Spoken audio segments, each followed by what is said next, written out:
Every action movie comes to a critical point that determines the life or death of the character. For example, the main character has a bomb strapped to their chest, and if they can't rewire it in 10 seconds, they will cease to exist. Regardless of the initial point of the movie, you will notice that this is the character's life or death moment. We as audience members know that in all actuality, this situation is not really happening as we watch it, and that it is simply an actor in front of a green screen with an alarm clock on his chest. What most people don't think about are the real life or death situations that happen every single day. Imagine you're at a routine checkup that's not supposed to last more than an hour. You don't think this is going to be your life or death situation, but it is. Your doctor tells you that you have 6 months to live unless you can find a matching heart donor. You are now in your own life or death situation, and you are fighting against the clock, just as the man in the action movie was fighting against the clock on the bomb. This kind of time limit is given to thousands of people each day, but you can be the one to help stop their clock by becoming an organ donor. My name is Tuggle, and I want to tell you about the need for organ donors, how organ donor recipients benefit from your donation, and how you can become an organ donor today. People all over the country need organ transplants, and they need our help. The main problem that people are facing are a lack of organs and organ donors that make organ transplantation possible. According to organdonor.gov, an average of 79 people receive an organ transplant each day. But there are still an average of 21 people who lose their life each day waiting on transplants that can't take place because of the shortage of donated organs. I have personally seen one of those waiting on a transplant list lose their life. A dear family friend of mine, Terry, got put on a waiting list for his liver. The doctor told him that if he didn't find a match, soon that he wouldn't survive over a year. Terry waited for months, and his condition didn't get any better. After months of waiting, Terry finally passed away. One donation could have saved Terry's life. Organ donation is one of the most important donations a person can give because they are giving someone else the gift of life. According to the New Georgia Encyclopedia, in 2003, there were 83,000 people waiting for organ transplants nationwide. Out of those 83,000, more than 1,400 of them were from our own state of Georgia. Over the course of 10 years, the number of people in need of organ transplants grew from 83,000 to 121,272. The growing numbers of those in need of transplants is accompanied by a growing gap between those who need organs and those who are donating. This is a graph of the waiting list as it went from the year 1991 to the year 2013, and also the number of organ transplants and donors.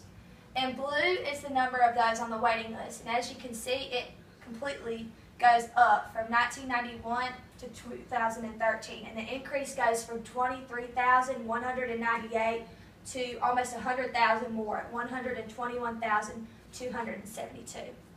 The red is the transplants, and it has increased over the years, but nowhere near what it needs to increase in order to save all these people.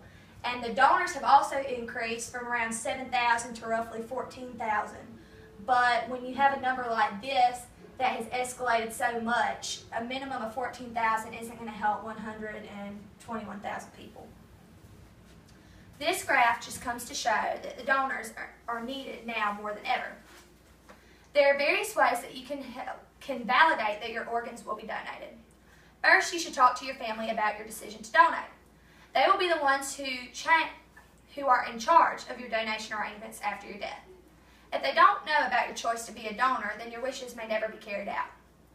One thing that you should do is mark your driver's license so that your license indicates that you are a donor. Georgians can join the registry through their DDS website when renewing their driver's license online or when obtaining or renewing their license at a local driver's office. You can also join the donor registry by calling Donate Life Georgia directly at 1-866-57-SHARE and request a donor registry form. To become a donor, you must first fill out, sign, and carry a uniform donor card. This donor card says the organs you wish to have donated and also has places for your family members to sign as witnesses after you have discussed your decision with them. Organ donation benefits both the donor's family and its recipients. If you donate your organs, your family and the people who receive your organs might benefit in the same way as the family in the story from the DMV website. A young boy named Garrett lost his life soon after his 10th birthday. His family decided to donate his organs.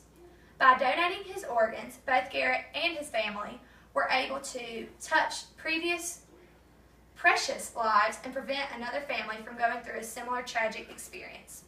Garrett's donations have saved 6 lives and even more through tissue donations. Although Garrett's family will always miss him along with the joy that he brought to them, they are happy that Garrett was able to help so many people even after his passing. Organ donation is a precious gift, but a problem arises when you are thinking about becoming a donor but never go through with it.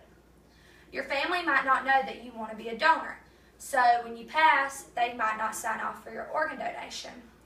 The consequences of these actions are a rise in the number of people on the waiting list, and also an even bigger wait time for those people that you could have saved. As you can see, donating your organs after your death can be one of the greatest gifts you can ever give, because it is the gift of life.